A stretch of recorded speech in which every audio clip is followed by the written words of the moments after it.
আজি ৰাতিপুৱা বাক্সা জিলাত আমি আন্তৰ্জাতিক যোগ দিৱস পালন কৰিছিলোঁ আৰু বিয়লি বাক্সা জিলাত নিৰ্মিত সুন্দৰ কাৰাগাৰ এখনৰ উদ্বোধন হ'ল।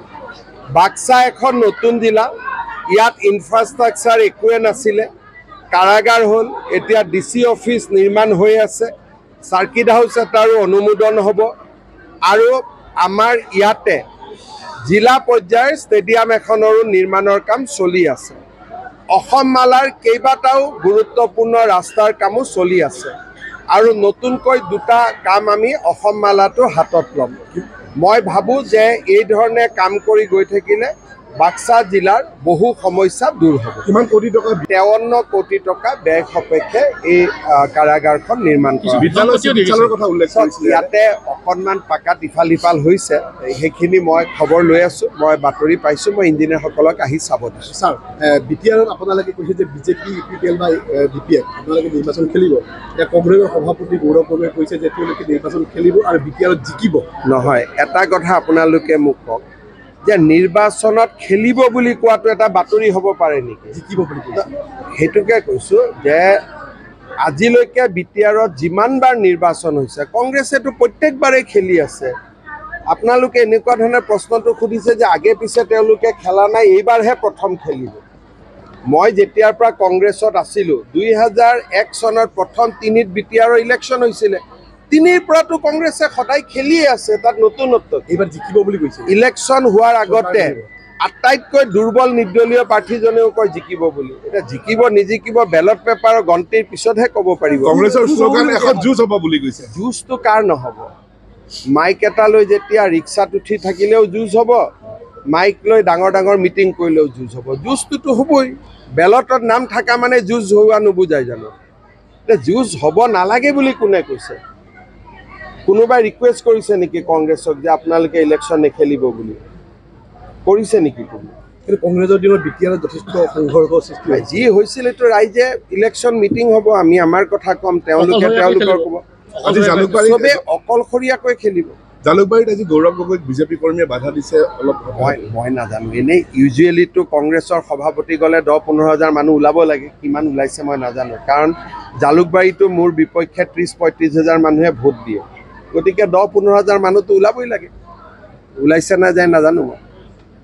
আপোনালোকে যিমান প্ৰশ্ন সোধে মোৰতো এনেকুৱা লাগে যেন প্ৰত্যেকখন মিটিঙতে 10-ৰ পৰা 15 হাজাৰ মানুহ হৈ আছে। হৈছে যদি আপোনালোকে জনাব, মইতো দেখা নাপাওঁ। ভূপেন বৰা বিজেপি আহক নহওক বেলেগ কথা, কংগ্ৰেছে তেওঁক ইনচাল্ট কৰি কৰি শেষ কৰি পেলাব।